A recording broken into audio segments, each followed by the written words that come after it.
Good afternoon, campers. So I'll do a bit of a live check-in. See how you're all doing. Not really found much today, to be honest. Found a few little pennies, and I just got tired of digging green waste. It does get you down after a while.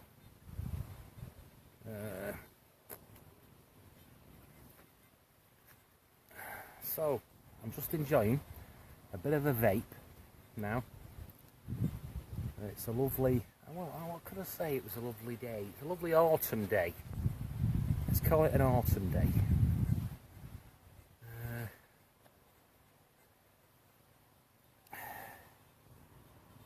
I'm sort of sat in a boundary at the moment. Obviously you can see a tree behind me.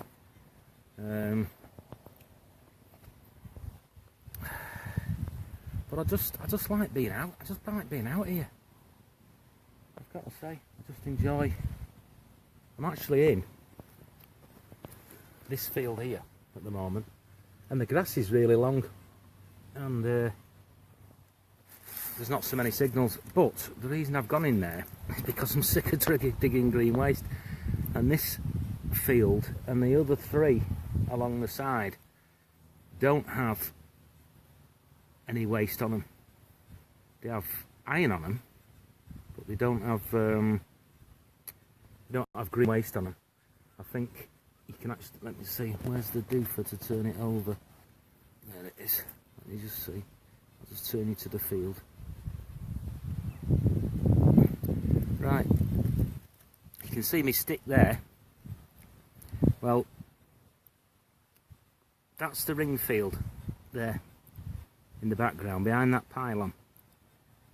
And just behind that tree there is where I found the gold ring. But like I say, it's full of green waste, foil, milk bottle tops. So it's an exercise when you come. But it used to be a dairy farm, and obviously that's going to be the case. So there you have it. I've done a little bit of filming for Paul. He was interested in whether the dais was irritated by pylons. Well, you can hear it faintly, but it doesn't stop you from searching. You can hear it in the background on the dais, depending on how sensitive you've got your sensitivity. But I know it stops a lot of garrets from hunting altogether. It just makes them go mental. And I think Paul has a garret. So, and I think he's changing his machine soon. So he asked me the other day about whether the dais was affected because he goes on a lot of field with pylons on, which is obviously doing your own work. So I've done a bit of film on that, so I might just crack that in the group later on for him, and he can hear for himself what it does. And I actually stand right underneath it. So, but there you go. Some machines are attracted by it. Someone else said that that my remote or my machine wouldn't work with a phone stacked above it, but it doesn't affect it. You know, it's affected by other machines, and it's affected by other daises, big time. But you know, they're in different kilohertz, aren't they? So if you're not in the same channel, it's not going to affect you, or using the same amount of kilohertz, that is.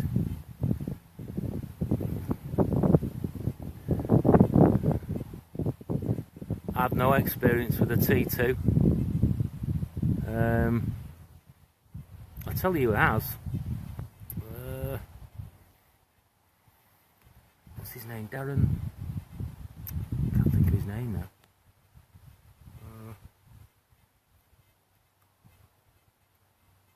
You see a lot of them out there. I won't call any machine really, apart from for its weight. I mean, if it's as light as it can be, then you know, most of them do a similar depth. Some of them are deeper than others, but it all depends what what sensitivity you have it on and how much disc you use, and there's so many variables. I mean, I'm using you can hear that going on with itself because I've upset it this morning because I put it on the relic program and I robbed it of four disc. So the standard program's 8 disc on it, 0 reactivity.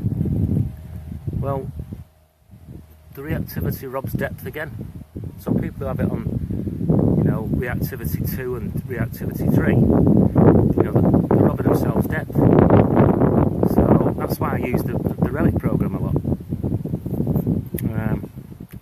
I've got the sensitivity up on that at the moment, so I'm on what? Disc 4 on it, which he doesn't seem to like, but I don't care.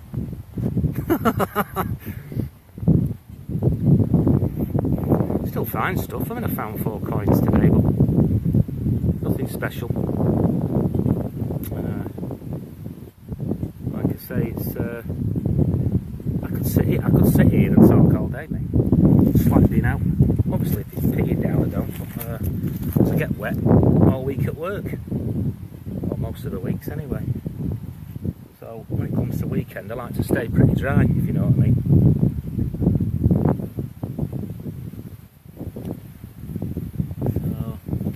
So there's loads of T2s out there.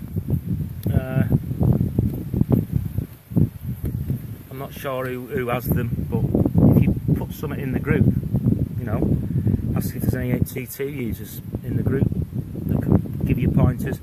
I don't think they're a bad machine myself. You know, everything's got its limitations and you get what you pay for, basically.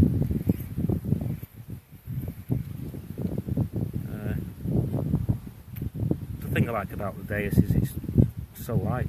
You know, I have a bad back, and you know, after 4 or 5 hours of swinging a normal detector, my back's giving me grief. But I don't have any problem with that one at all.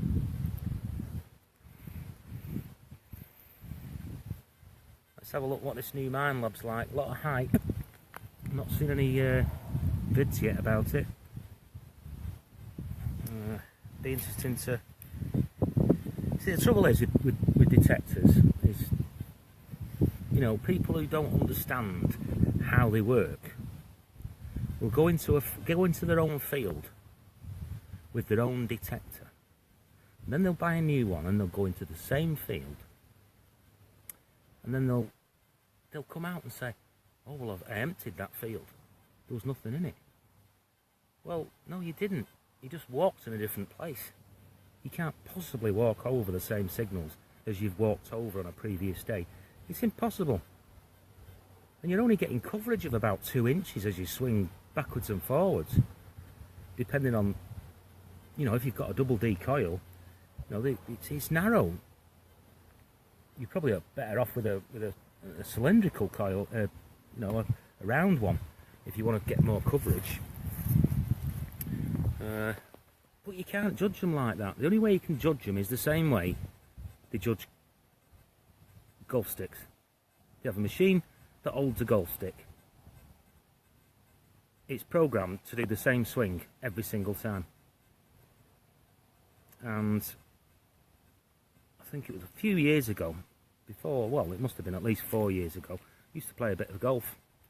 I just spent 500 quid on golf clubs, and then only used them, well, only used half the set once. But I was watching a program, and they got a wood, the old wood from how long ago was it? Well, when they were wood, basically. And with these monster drivers, I mean, I've got a monster driver.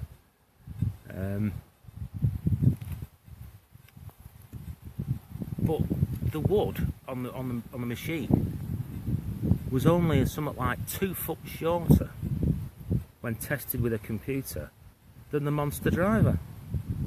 So all this technology that people are talking about and saying this is better than that, the only way you can test it is in the exact same conditions with the exact same computer going over the exact places you went with the other machine. There's no other way of setting up a machine with another machine. You know, one person can walk over good stuff, another person can not have a good day and walk over bad stuff. You know, it swings and roundabouts. You know, you find what you walk over at the end of the day. I wish people would just say, I walked over this today, because that is more factual than saying my machine found this, because the machine didn't find it. It notified you about it, but you happened to walk that way.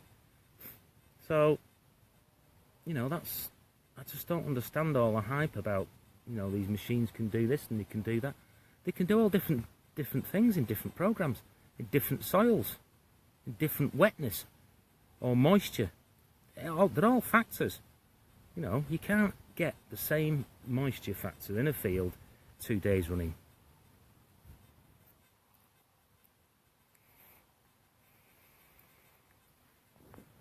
It wasn't really a moan, that.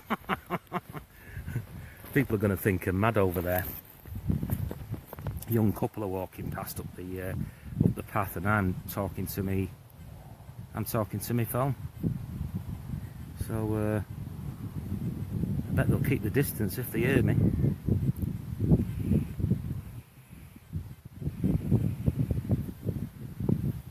Yeah, so all the days it's done today is just complain. I've even turned the sensitivity down a bit and it's still complaining. So I just said balls to it. So it's there chattering away on its own. Sat on the spade. The filming gizmo is brilliant though, I've got to say. I hope I can put something good together to show you. I've not found anything special at all. I found 4 coins, that's it. Can you see them over there?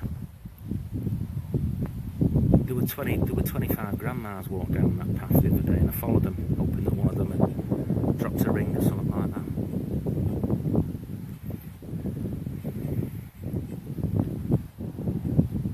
But alas, I didn't find any rings that day on that field. But yeah, it's worth thinking about if you've got, you know, if you're thinking about buying a machine.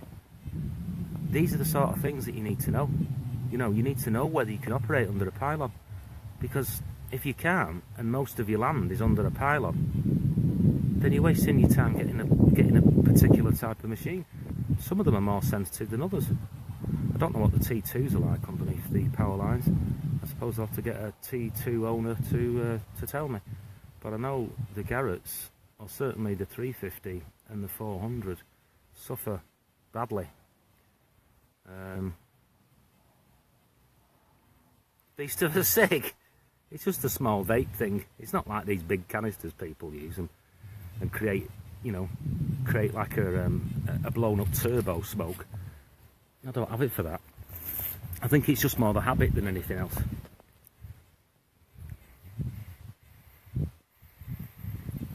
Blows a bit of smoke, but I don't need them big pots. I don't need 110 watt things. You know, it's getting on the way of speakers now, isn't it? More wattage, more noise you get out of them. More wattage with vapes, the more smoke you get out of them. So, anyway. Well, if you've been out there today, I know there's someone in the group that's been on I'd say been on a battlefield. I said been near a battlefield today. I'm hoping that she's going to report in later on and let us know how she's gone on. I'm trying to get my flask undone with one hand. There we go. But yeah, I don't know whether I want to do a battlefield or not, to be honest, because you know, people have died, and really it's a grave site, isn't it? So you've got to treat it like a grave site. I mean, if you walked on, you know, in total ignorance and you didn't know it was a battlefield and started finding stuff, then fair enough. But knowingly going on a battlefield, I'd find that quite difficult, because I have a lot of respect for people who have been in wars and been to war, you know, and been in battles. And I wouldn't want to do that. I don't know about anybody else, but you know, it's not that important. I suppose you can get some great finds off the battlefields, but it's just not me, that, I'm afraid. Saying that, you just never know where people have dropped dead, do you?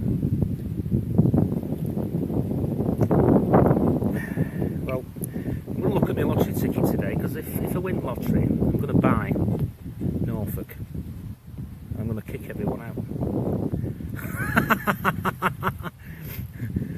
I'm having all the hammies.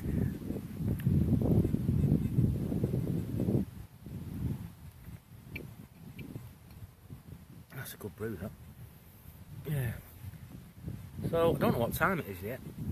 Now, probably about, I'd say about 3ish or something, maybe. I might head back now. Just come out the top field, again, full of green waste. Some cracking signals, but then, you know, gold foil's coming out. So, that's just the way it is, I'm afraid. I hope the wind's not creating too much problem. Like I said, I'll try and put something together with the film that I've taken on the gizmo. But the gizmo works perfectly, and it's a lot better to have the camera in a gizmo in front of you than it is to have it in your pocket and have to keep pulling it out and setting it up. So I mean, I can just switch it on. I can do it all with one hand now, even through the arm loop. You know, I can mess with the remote control, I can mess with the phone, and I can just flick it straight on to record, which is great. So it's not easy to film when you're on your own, it isn't. You spend too much time setting things up and not enough time finding stuff. So that was the compromise I needed to find. Now, it was alright on the spade for a while, but you know, you can't shot. Well, you can't use the camera while you're digging with the spade, if you know what I mean. So that's why I decided it needed to be on the machine. Then you can still see the blade foot there, you know, the shovel footage then.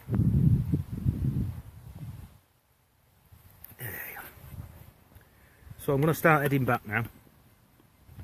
I'll be swinging on the way back with my eyes closed.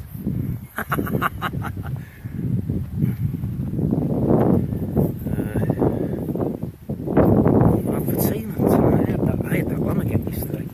It was gorgeous. Right, now I'm going to love you and leave you. Put you back on the phone. I'll put you back on the machine. Cheers, fellas. And fellarettes. Bye.